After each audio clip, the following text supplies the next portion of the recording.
Assalamualaikum warahmatullahi wabarakatuh. Saya Rizky Nurlidaya dengan NIM 21210104076. Di sini saya akan menjelaskan tentang peran pendidik dalam membangun moral dan akhlak peserta didik di Madrasah Ibtidaiyah. Poin pertama yang akan saya bahas adalah mengenai tentang moral dan akhlak. Dari moral sendiri, secara umum merupakan suatu atau perilaku yang diterapkan secara individu di dalam bersosialisasi dengan semua orang sehingga terjalinnya toleransi. Jika di dalam KBBI, moral itu ajaran tentang baik dan buruknya diri kita sehingga dapat diterima umum dari perbuatan, sikap, kewajiban, dan lain sebagainya seperti akhlak, budi pekerti, dan susila. Dan ada juga pendapat lain menurut para ahli. Yang pertama, menurut Imam Soekardi, moral adalah kebaikan bahwa seorang pria dengan langkah-langkah yang diadopsi oleh aksi bersama. Yang kedua, Gunarsa mendefinisikan bahwa moral adalah seperangkat nilai-nilai berbagai perilaku yang harus dipatuhi. Yang ketiga, menurut Sejarkawi, mendefinisikan bahwa moral yaitu sebagai norma yang menjadi pegangan seseorang atau kelompok dalam mengatur tingkah lakunya.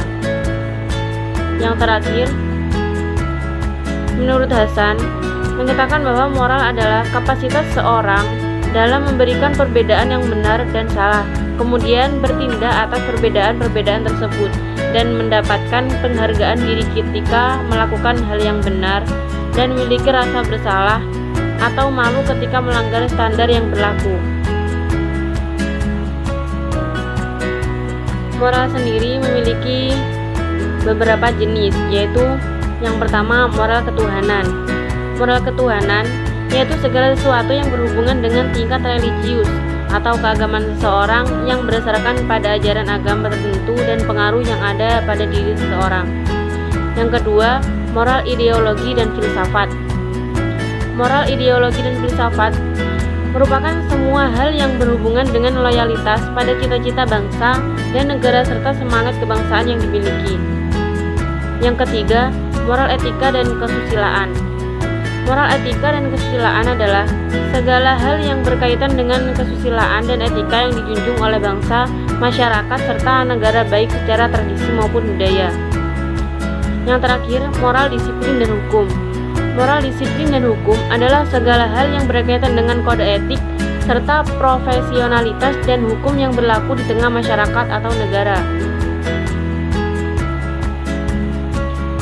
Perwujudan jenis moral sendiri yaitu dengan melakukan aktivitas sesuai aturan yang berlaku seperti menggunakan perlengkapan sesuai dengan hukum lalu lintas ketika menaiki kendaraan.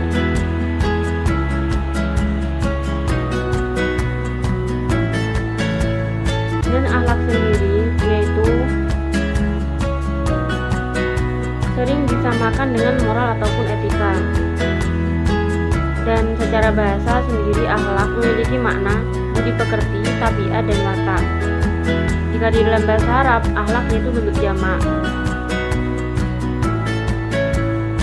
Namun menurut istilah dari beberapa ahli, akhlak didefinisikan sebagai berikut.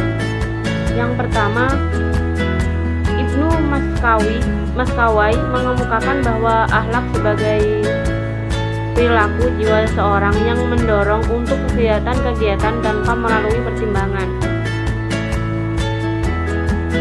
Yang kedua, Al-Ghazali mengungkapkan segala sifat yang tertanam dalam hati yang menimbulkan kegiatan-kegiatan dengan ringan dan mudah tanpa memerlukan pemikiran sebagai pertimbangan.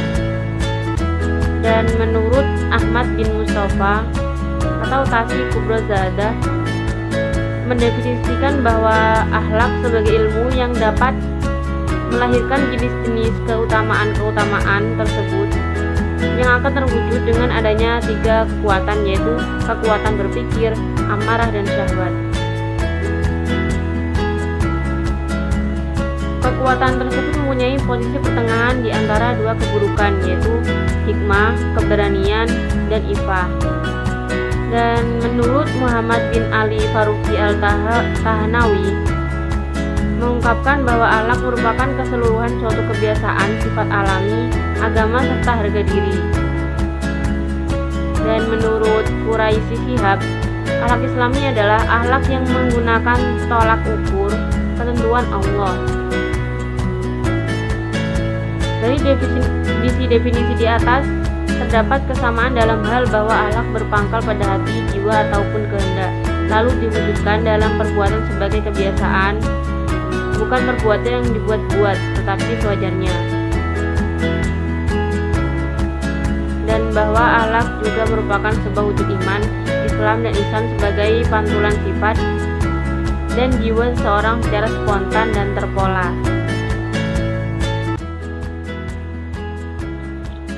Yang kedua, atau saya akan menjelaskan poin yang kedua, pentingnya membangun moral dan akhlak di madrasah ibtidaiyah. Pentingnya penanaman dalam membangun nilai-nilai moral pada anak sejak dini agar karakter anak dapat berkembang dengan potensi dan kemampuan anak secara optimal, serta tumbuhnya sikap dan perilaku positif bagi anak. Pendidikan moral menyangkut sikap dan kepribadian, sehingga di dalam pembelajarannya tidak hanya terbatas pada pengembangan kemampuan intelektualnya, tetapi lebih kepada pengembangan karakter, sikap, dan perilaku peserta didik. Dan di dalam poin penting dalam membangun sebuah akhlak pada anak atau peserta didik sejak dini ataupun pada masa madrasah ibtidaiyah dan sekolah dasar, yaitu berupaya untuk mendorong kehendak agar senantiasa berbuat baik. Akan tetapi hal tersebut tidak akan berhasil jika tidak ditaati oleh kesucian seorang atau manusia itu sendiri. Di dalam membangun kecerdasan moral memaparkan 7 langkah pertama untuk membangun moral seseorang, yaitu mengembangkan sikap empati, menumbuhkan hati nurani, menumbuhkan kontrol diri, membangun sikap rasa hormat terhadap orang lain sehingga ia terarah pada cara memperlakukan orang lain, menumbuhkan sikap kebaikan hati, mengembangkan sikap toleransi dengan menghargai perbedaan kualitas dalam diri orang lain, mengembangkan keadilan dengan memperlakukan orang lain dan baik, tidak memihak, mematuhi aturan, bersedia berbagi, terbuka terhadap pandangan orang lain. Terdapat 2 tujuan. Hal penting untuk dibangun pada peserta didik pada madrasah ibtidaiyah untuk menjadi insan purna yang bertujuan mendekatkan diri kepada Allah SWT, menjadi insan purna yang bertujuan mendapatkan kebahagiaan dunia dan akhirat. Yang ketiga, saya akan menjelaskan poin ketiga mengenai tentang peran pendidik dalam membangun moral dan akhlak. Peran pendidik dalam membangun moral dan akhlak peserta didik di madrasah ibtidaiyah ataupun sekolah dasar, yaitu untuk menarik minat siswa untuk mengenali dan mencapai tujuan yang baik dan sesuai, menjadi pengajar yang dapat mengembangkan dan melanjutkan ilmu-ilmu yang benar, menjadikan contoh dirinya untuk anak didiknya dengan memiliki akhlak dan moral yang baik, dan selalu menjadi support sistem yang baik serta adil pada semua peserta didik. Pendidik tidak hanya sebagai pengajar, namun juga sebagai contoh kepribadian yang ditiru oleh anak didiknya. Perlu adanya kesadaran bagi seluruh pendidik. Pentingnya sikap dan tingkah laku pendidik dapat mempengaruhi moral anak, moral dan akhlak